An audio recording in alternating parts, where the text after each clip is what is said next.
We are here learning lessons in how to more freely and fully give and receive love. That is the bottom line reason why almost every single person is here in body. Rob, thank you so much for accepting my invitation to appear as a guest on my podcast. Your books came into my life in 2019 when I lost someone dear to me. It was actually Uma Girish who spoke to me of your work, and I read your books, Your Soul's Gift and Your Soul's Plan, in one sitting. Oh my, that's a long sitting. Yes. And later on, I also read your third book, Your Soul's Love. So in your books, Your Soul's Gift and Your Soul's Plan, you discuss the concept of pre-birth planning and how that relates to challenges that we experience in life, whether that's poverty or mental illness or physical illness, and so many other life challenges. Perhaps we can start there. What is pre-birth planning, and how does pre-birth planning relate to challenges that we experience in life? Pre-birth planning, well, I suppose it could be the planning that a couple does when the woman is pregnant, but that's not the kind of pre-birth planning that I write about. My understanding is, and I've done a lot of research that bears this out, that we ourselves plan our lives in considerable detail before we incarnate, before we come into body. And that actually includes the planning of our biggest challenges. So we can talk as we go along. Why would anybody plan a painful experience? The way that I researched people's pre-birth plans was by working with mediums and channels. In other words, by talking with spirit guides, angels, masters, and so forth. And also through the particular form of hypnosis I practice called a between-lives-soul-regression. In that kind of session, the client talks directly with what is called their council of elders. These are the very wise and loving beings who oversee your personal evolution. They know literally everything about you, including everything about the plan for your current lifetime. So they can tell you what you planned, why you made those plans, how you're doing in terms of fulfilling the plans, and how you can better fulfill your plans. But to come back to your original question, what I learned in my research for the books is that the life plan is created by the soul. Now, what is the soul? The soul, I think of as you could say, a spark of God. It's a very small portion of God's total energy in an individuated form. So the soul creates the life plan in consultation with God or source, angels, masters, and spirit guides. And then the soul creates the personality. That would be you, me, and everybody who's going to watch this conversation. The personality is what you could call a spark of the soul. It's a small portion of the soul's energy that will go into the physical body. Now, once the plan has been created, and once the personality has been created, the soul tells the personality what the plan consists of. Now, when this happens, the person feels this overwhelming wisdom and unconditional love radiating from their soul and from their spirit guides. So there's a tremendous feeling of comfort and safety and trust. And because of those feelings, the vast majority of people agree to the plan and then they incarnate. But as I understand it, there's a very small percentage who start to feel human emotions like fear or doubt. Basically, fear or doubt that the plan might be too much. If you express fear or doubt, then you are lovingly reassured by your soul and guides. This plan is for your highest good and indeed the highest good of all beings. At that point, the vast majority who felt fear or doubt now feel comforted, and they agree to the plan and they incarnate. But there's a small percentage of the small percentage who expressed fear or doubt who continue to feel and express fear or doubt. If you do that, then the plan is amended until it's completely acceptable to you. So bottom line, nobody is forced to do anything they don't want to do or don't actually agree to do. Mm-hmm, mm-hmm. And yeah, you also say that before we incarnate or reincarnate, we choose our parents, we choose when and where we were born, we even choose the house that we will live in. So that's quite interesting. And so in your two books, Your Soul's Gift and Your Soul's Plan, you essentially chapter after chapter, you discuss a life challenge and why a human on a soul level might have chosen to experience such a challenge in this lifetime. Now, I do want to mention these challenges because just in case someone is watching this and experiences one of these challenges, or might have experienced such a challenge in the past, but not have been able to sort of make sense of it as to why they had to go through that. So physical illness, parenting handicapped children, deafness and blindness, drug addiction and alcoholism, the death of a loved one, accidents, miscarriage, caregiving, abusive relationships, incest, rape, adoption, poverty, mental illness, suicide, and finally also speak about the role of animals in our lives.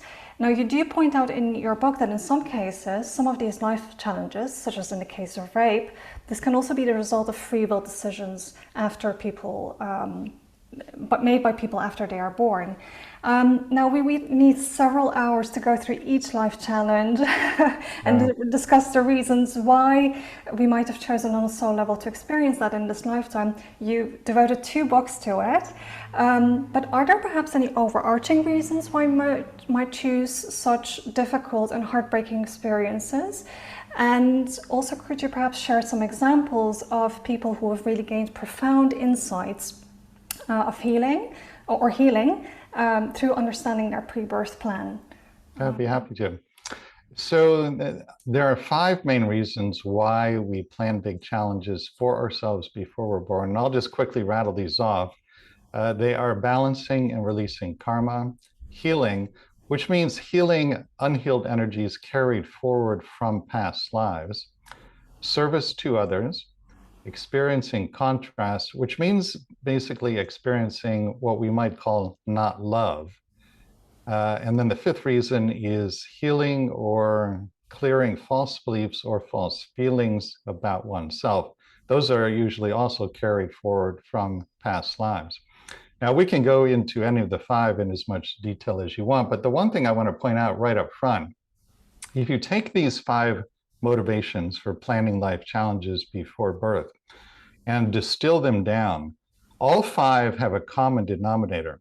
The common denominator is that we are here learning lessons in how to more freely and fully give and receive love. That is the bottom line reason why almost every single person is here in body. There's an infinitesimally small number of enlightened, perfected beings who are here in body. They no longer need to learn any lessons in how to give or receive love. They're here purely to be of service to the rest of us. But 99.999999% of the population is here learning how to more freely and fully give and receive love. Now, to take an example, in my 2nd book, Your Soul's Gift, there's an entire chapter about the pre-birth planning of suicide. And the person I'm talking to in this chapter is an American woman whose name is Carolyn. She lost her only child, a son named Cameron, to suicide. And it happened actually just a few days after Cameron graduated from high school. So this was at a time in Carolyn's life when she thought Cameron was about to go off to college and start doing great and exciting things in the world. And instead, she came home one day, found that he had hung himself from a rafter in their attic. And she was actually the one who had to climb up there, cut the rope, and bring the body down. So a terrible tragedy, certainly at the level of the personality. Now, Carolyn and I worked with a channel in the Netherlands whose name is Pamela Crevet. Pamela channels Jesus. She also channeled Cameron for this particular channeling session. So toward the beginning of the channeling, Jesus comes in, and I ask him, do we plan suicide before we're born? And he says it is never planned as a certainty, but it is planned as a possibility, a probability, or rarely a probability so high as to be almost certain. And then he says this was the case with Cameron. Cameron brought back into body unhealed energies from past lives for the purpose of healing them. And it was foreseen in Cameron's pre-birth planning session that he was doing this to such an extent that it would create extreme anxiety and extreme depression, so much so that a suicide would be highly likely, almost certain. Now, I know what everybody is thinking here. You're thinking, why in the world would anybody create a life plan like that? You have to understand there are some very big differences between your perspective when you're here in the body and when you're back on the other side planning an incarnation. One of the main differences is that from the non-physical vantage point, you're very much aware that a lifetime is actually very brief. It's here and it's gone like a clap of thunder. Also, from that non-physical vantage point, you're very much aware that nobody is permanently harmed by anything that happens here.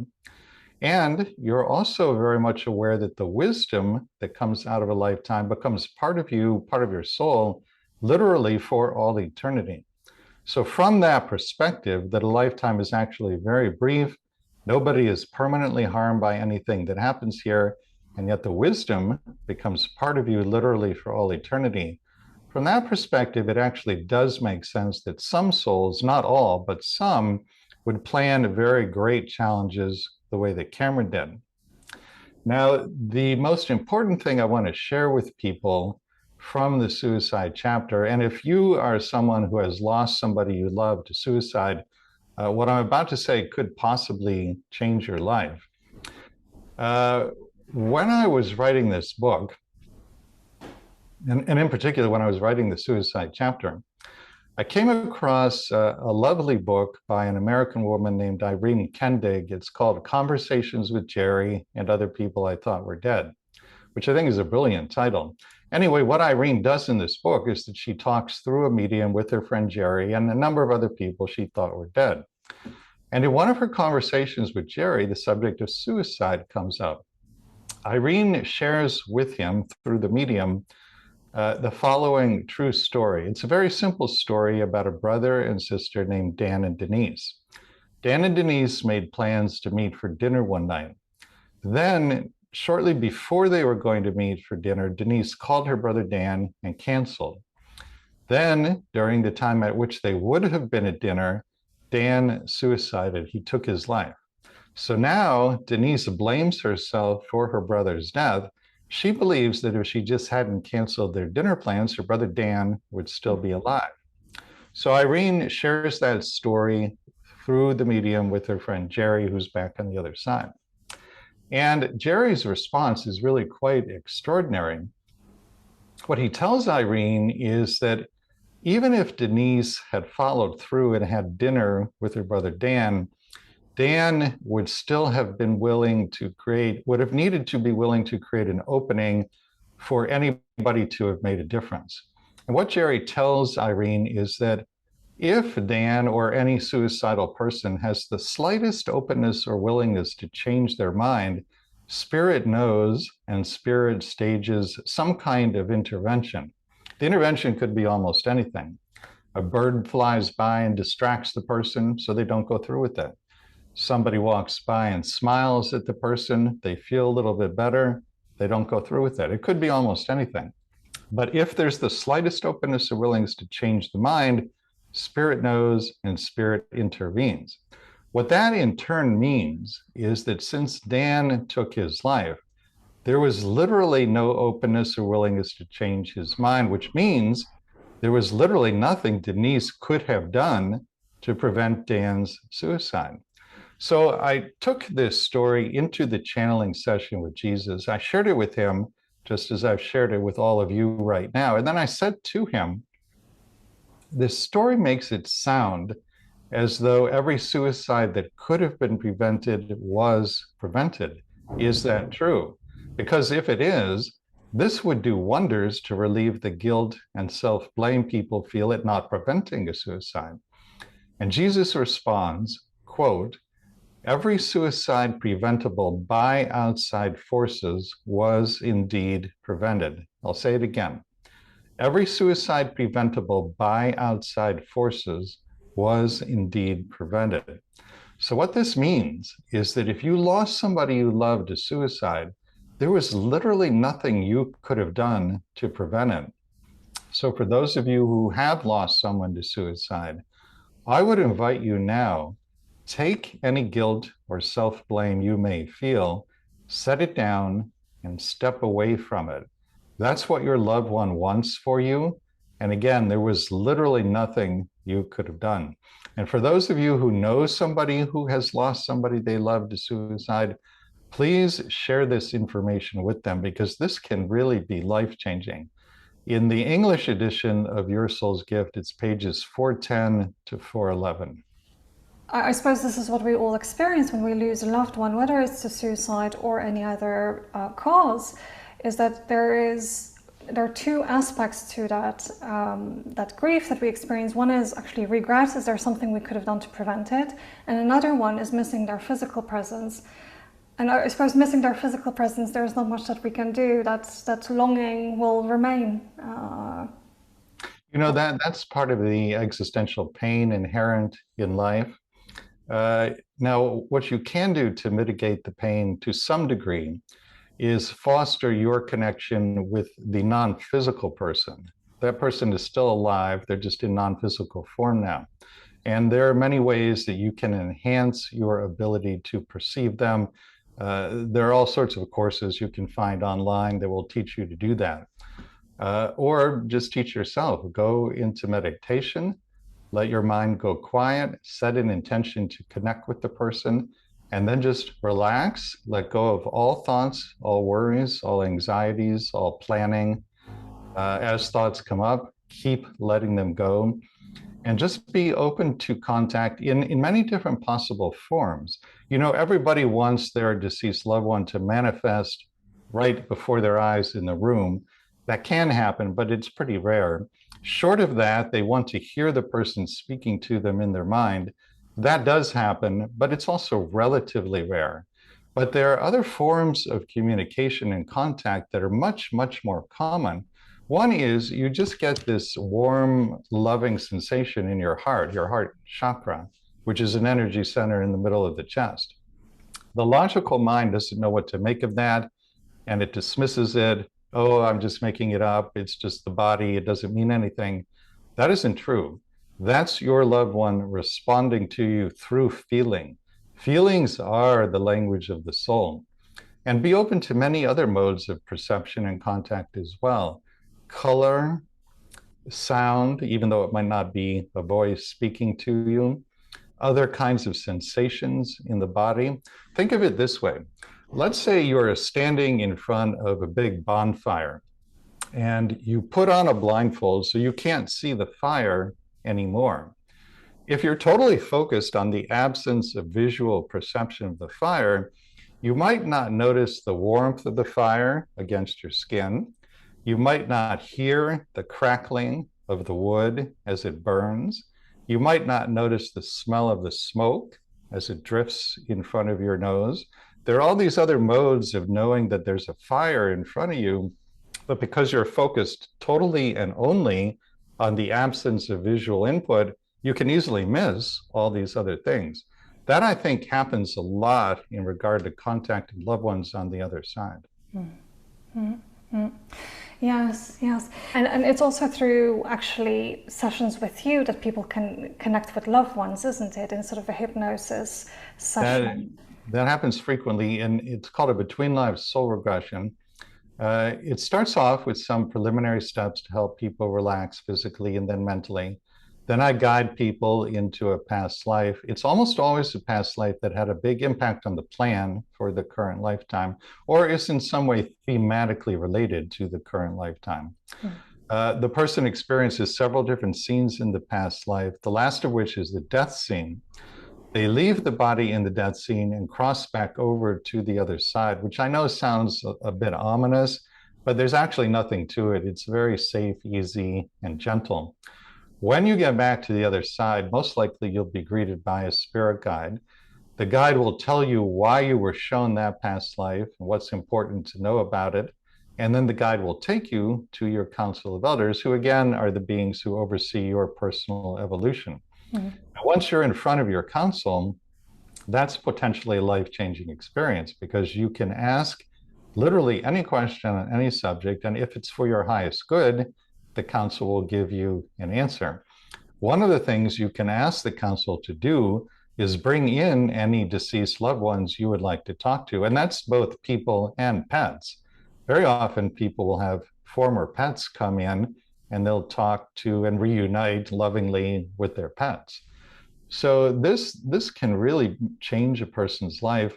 And you know, people talk all the time about how they feel this overwhelming unconditional love coming from the council, as well as a sense of total non-judgment. And they'll say things like, I could tell that my counsel knew everything about me, including all the bad things I've done in my life, and yet they loved me unconditionally anyway.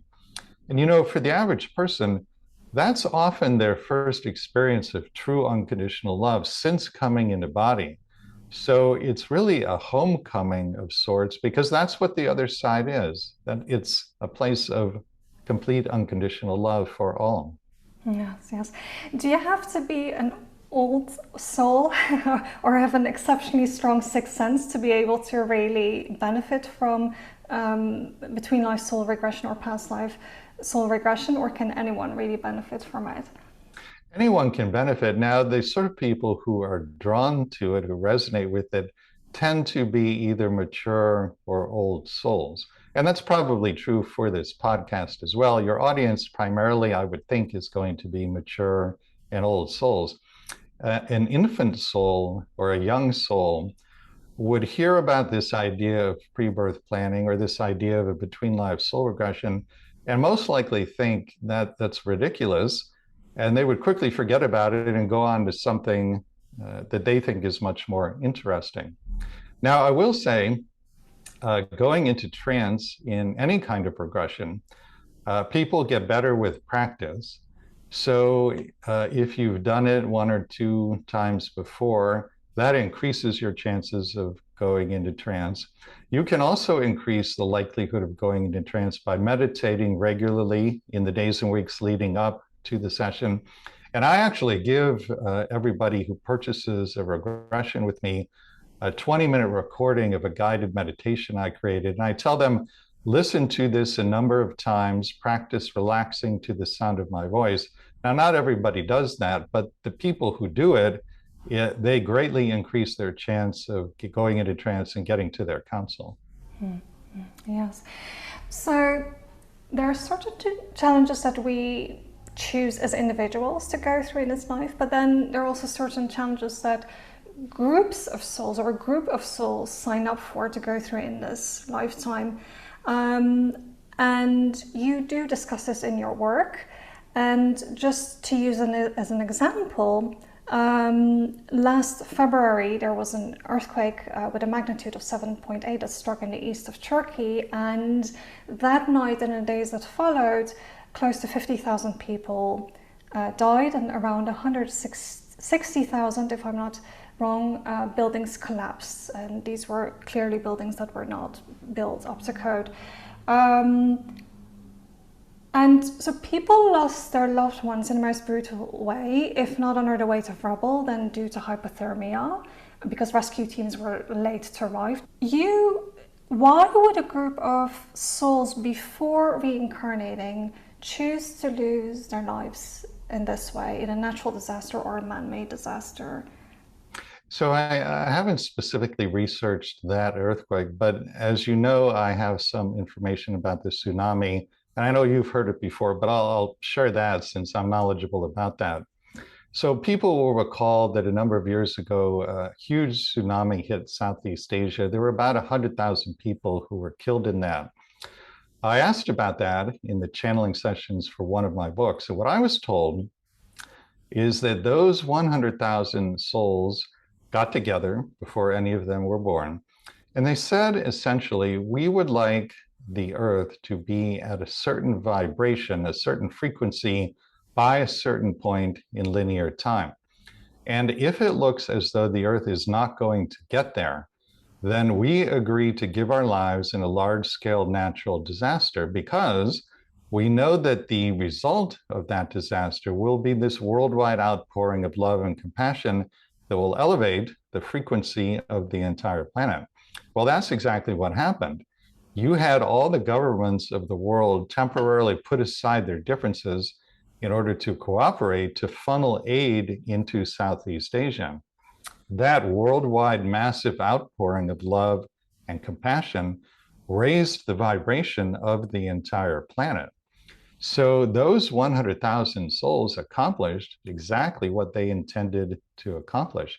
You know, there's an old expression, where you stand depends upon where you sit. This, I think, is a good example of that. If where you, quote unquote, stand is in the third dimension, or where you sit is in the third dimension as an incarnate personality, then where you stand on the tsunami is that it was a terrible disaster. And surely it was from the level of the personality. But if where you sit is in a higher dimension as, say, a spirit guide, then where you stand on the tsunami is that it was actually a great blessing for the entire planet, and that it played out exactly as all of us wanted it to. So there you have two diametrically opposed viewpoints, and both are correct from the perspective of the observer. Yes. Now, it's true that in the case of this earthquake, in the hours, the days that followed the earthquake, rescue teams from all over the world arrived in Turkey, and one of the first rescue teams to arrive was the Greek rescue team. And as you know, Turkey and Greece there's always been friction between the two countries, geopolitical tension. That said, though, I do think also in the case of Turkey, just, you know, to not upset any viewers, this natural disaster was also in part a man-made disaster, in the sense that the current sort of government has been, in the course of the past few years, handing out construction amnesties to builders in the area who blatantly sort of defied earthquake regulations while building those buildings. So it brought to light really the corruption and the greed and the recklessness that exists in current governmental system in Turkey too, unfortunately. Yes. I also wanted to ask you, you speak in your work about divine virtues and cultivating divine virtues. What are divine virtues? Divine virtues are qualities that are very important to the soul. And the soul would like the incarnate personality both to cultivate the virtues and also express them, almost always in some form of service to others. So the way I found out about the divine virtues, in the research I did for my books and in working with the mediums and channels, I had the remarkable opportunity to go into and listen to people's pre-birth planning sessions and the conversations they had with each other in those planning sessions. And over a period of time, I started to notice that when the souls were planning very big challenges, a lot of the conversation revolved around this soul level desire to cultivate and then express, while in body, these qualities that are so important to the soul. In other words, from the pre-birth planning perspective, the challenge that was being planned was viewed as providing both the opportunity and the motivation to cultivate the virtues. And over time, I put together a list of the virtues that came up the most often. I think there's now 28 or so on the list. It's things like compassion, unconditional love, patience, empathy, faith, trust, and other qualities like that. As I understand it, the average person is working on 2 or 3 virtues in a lifetime. Rarely somebody is working on 4 or 5. The person who's working on 4 or 5 almost always has a life filled with trauma. And what happens is, let's take an example. Let's say that one of your pre-birth intentions is to deepen in compassion, which is one of the divine virtues. So what you would do probably is what I refer to as a learning through opposites life plan.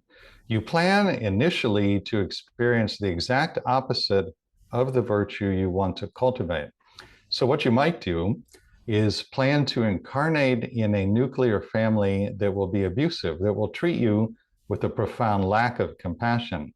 The absence of compassion in the external environment is intended to drive you within, where hopefully over time you will cultivate self-compassion. And then the other half of the life plan is to take the self-compassion you cultivate and eventually turn it outward in service to other people. That would be a learning through opposites life plan intended to cultivate the divine virtue of compassion. Yes, this reminds me of a beautiful quote by the Sufi poet Rumi, who says, "You have to keep breaking your heart until it opens." You know, that really is very much what happens here on the earth plane. And I think there are some beings, many actually, who learn best by having their hearts broken open through suffering. And if you are one of those beings, you would come to earth because that is what happens here. I don't mean for that to sound harsh, but I think it is an accurate description of what is happening here. Yes, but is there a way for us to grow as souls through joy rather than suffering? There absolutely is. And in fact, as I understand it, the Buddha said you can learn anything you want to learn through joyful experience. It doesn't have to be learned through pain or suffering. Now, having said that, what I have seen in my work is that many souls view life challenges and incarnation on earth in general as an accelerated form of learning. The experience of the suffering of the life challenge, if the personality responds the way the soul hopes, accelerates the evolutionary process. So if you wanted to accelerate your evolution, that would be a motivation for planning an incarnation on earth. But it isn't required. You can learn what you want to learn through love, through peace, through joy. And those of us who incarnate on earth have those experiences too. It's not like you incarnate only on earth and you suffer in one lifetime and then another and then another, and it just goes on forever. You know, between incarnations on earth, you go to planets and non-physical realms where you have very loving, peaceful, joyful, happy experiences. So you're doing those things too. Yes, yes. And is there help available if we're suffering, struggling currently, and we feel like we're not living our highest potential or the most high vibrational life? Can we reach out to our council of elders? Well, not only can you, you should reach out to them. I mean, why go it alone when you don't have to? Everybody has a team of very wise, very powerful, very loving spirit guides, angels, archangels, ascended masters, loved ones who have transitioned. Uh, many different beings are on the team. And to some extent, they come and go over the course of an incarnation, depending upon what lessons you're working on. The key here is that you have to ask for help. They will never interfere with your free will. And so if you don't ask for help, that doesn't give them the permission they need to step in. All you have to do is ask and keep asking. It's perfectly fine to ask more than once every day, multiple times every day. And not just for big challenges, you can ask for what we consider to be small things. There's no judgment about that. If you're getting dressed in the morning and you're not sure which shirt to put on, ask your spirit guide what he or she thinks. They'll be happy to chime in. Yes, we're keeping them busy. Yes. Okay, so finally, I also wanted to ask you a bit about religious orthodoxy, doctrine, and dogma. So, in the country I originally come from, or the country of my ancestors, my family, Turkey, there's always existed a schism between a secular half of the population and a more religious, devout half of the population. Now, you have this kind of schism in most countries in the world, in the US too. So there are children born into families and they're sent to these religious schools, and they're sort of stuck in this trap of this belief system. Many people in these communities believe that God is an authoritarian father figure up in the sky who wants you to dress a certain way, especially women, fast a certain way, eat a certain way, pray a certain way, and if you don't, then it's, you know, your destination is hell, and if you do, then it's heaven. How can we evolve beyond the matrix that is sort of religious orthodoxy, doctrine, and dogma? And why you mentioned in one of your group workshops that I had the privilege to attend that actually a soul might have chosen before incarnating to be born in into such sort of a religious conservative community. Well, there are any number of reasons why a soul might create that kind of pre-birth plan. The two things that come to mind immediately, there could be a pre-birth agreement with the parents, the siblings, and perhaps other extended relatives in the family to be of service to them by helping them, or at least some of them, break free from religious orthodoxy.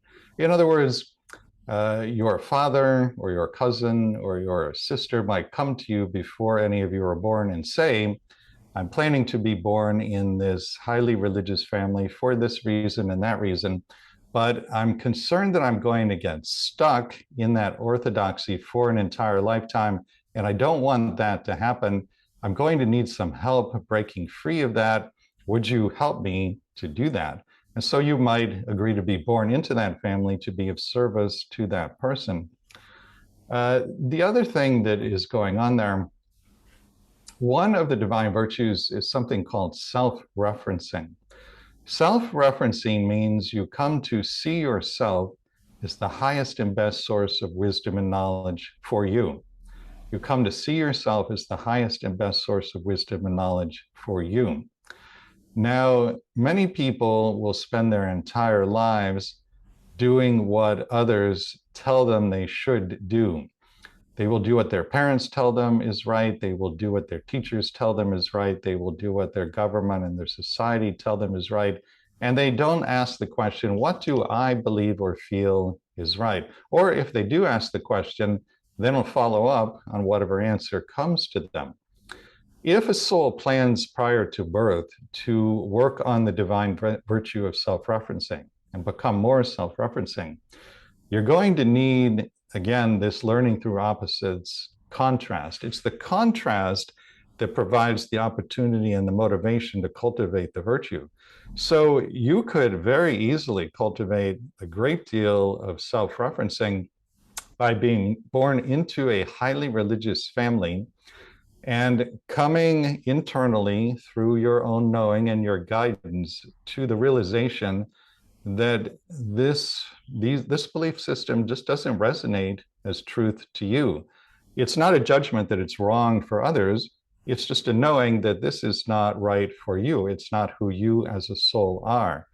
And that gives you the opportunity to become self-referencing and with great, great courage, state to your family and those around you, I'm sorry, I respect your beliefs. I don't judge them in any way, but I feel that this is not the path for me. It takes tremendous courage to make that kind of statement to your family and to your society. And when you demonstrate courage in any form, that's a huge increase in your vibration and in your soul's vibration. That's exactly what your soul is looking for. Interesting. Yes, yes. I'd really like to believe that this will be beneficial to people, especially people in Turkey watching. Your book is available in Turkish. The first book, yeah. Your first book, yes. So before we finish this conversation, I just quickly also wanted to ask you about your background, because in a previous chapter of your life, you had an MBA and you worked for a large corporation. How did you go from being an employee in a large corporation to becoming a hypnotherapist and someone who is knowledgeable in pre-birth planning? Well, I was actually in the corporate world doing marketing communications, basically corporate writing for a number of years. I did not enjoy it at all. And the closer I got to age 40, which I believe was the time in my life that I planned to spiritually awaken, there was this voice inside my head and really inside my heart getting louder and louder saying, this corporate work is not for you. You came here to do something else, and it's time to get started with it. But I didn't know what it was.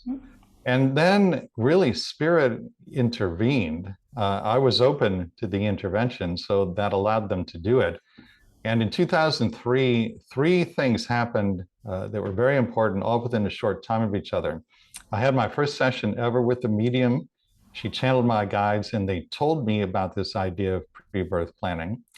Then I was introduced to a woman who channels her soul, And I spent about 15 hours talking to her soul about how pre-birth planning works, which was an extraordinary opportunity. And perhaps the most impactful of the three events, I had this experience where one weekday afternoon, I was doing nothing more than walking down the street, walking down the sidewalk, when all of a sudden, every time I looked at another person, I was overcome with pure, divine, unconditional love for that person. These are the words that are closest in the English language: divine, transcendent, but it doesn't really get close. Let's just say it was not a human kind of love. It was just overpowering and overwhelming. And I was caused to know in this experience that we as souls are made literally from the energy of unconditional love. I got that message loud and clear. What I didn't know at the time was why this was happening. That became clear a couple of years later. By that time, because of these three events, I had left the corporate world, researched a number of people's pre-birth plans for my first book. And what I had found was that every single pre-birth plan, without exception, was based on complete unconditional love for every single person involved. And then I realized, aha, that experience walking down the street a couple of years ago, that was gifted to me so that when I found this result in my research, I would be absolutely certain that what I was finding was true. Yes, okay. So if people are watching this and they want to delve further into this work and they want to know more about their pre-birth plan, you have 3 books out there, and then you also offer one-on-one between-lives-soul regression sessions. And you also offer, together with your wife Liesl, group between-lives-soul regression sessions. And you have an online community, membership community, Rise to the Path. How can people reach you? Just go to yoursoulsplan.com. As soon as you get to the homepage, something will pop up to let you sign up for the newsletter. Please sign up for that because that will keep you informed about everything. Then if you click on the events tab in the main menu, you'll see all the workshops and talks that are scheduled. These are all online, so you can watch them or participate in the workshop from anywhere in the world. We have a between lives soul regression workshop, an empath workshop, a higher self workshop, what we call a star souls workshop, which is for star souls, beings who come to Earth from very far away, highly evolved civilizations, and they have a lot of difficulty adapting to life on Earth here. So it's intended to help them adjust. Next year, we'll have 2 courses through the Shift Network, 7-week courses. And all of these will be on the events page. And then if you click on sessions in the main menu at yoursoulsplan.com, you can read all about the private Between Lives Soul Regression. And there's actually a video about an hour long there where you can watch a Between Lives Soul Regression. You can see exactly what it consists of. All right, very, very interesting. Yes, I've had the privilege of attending several of your Between Lives Soul Regressions, group regressions, so benefited a lot from that. Yes. Thank you immensely, Rob, for having poured your life force energy into this conversation. I hope it will benefit everyone who gets to watch this. Is there perhaps any last message that you want to share with everyone? You know, the take-home message I would like to leave people with, people might know we're going through an ascension process, meaning the whole planet is rising in vibration. And it's my understanding there were so many souls who wanted to be here for ascension, 3 times as many souls wanted to be here as available bodies. So you had to make a 1 in 3 cut to be here now. It's considered a privilege, a blessing, and an honor. And the way you were chosen is that you have something specific to offer the ascension process. So the reason I say this, you know, I think so often there's this human tendency to feel small, weak, helpless, powerless, insignificant. Actually, nothing could be further from the truth. You were chosen, you made a 1 in 3 cut to be in body during the ascension, and you were specifically selected because you have something to offer the Earth's ascension process. Now, if you don't know what that is, it would be worth giving that some consideration. But just keep in mind it's your vibration that is the most important thing. Just by being here in a body, even if you never take any physical action of any kind, your vibration is your primary form of service to the ascension. Just be. That's enough. It's actually more than enough. Beautiful, beautiful. Thank you very much, Rob. Yeah, you're welcome. And I want to thank you for doing this podcast. I hope you know that you'll stick with it over a long period of time. And I think it will reach its intended audience, especially if you ask Spirit to carry it to its audience. And you will bring a lot of love and light into our world. And we need them. Oh, thank you.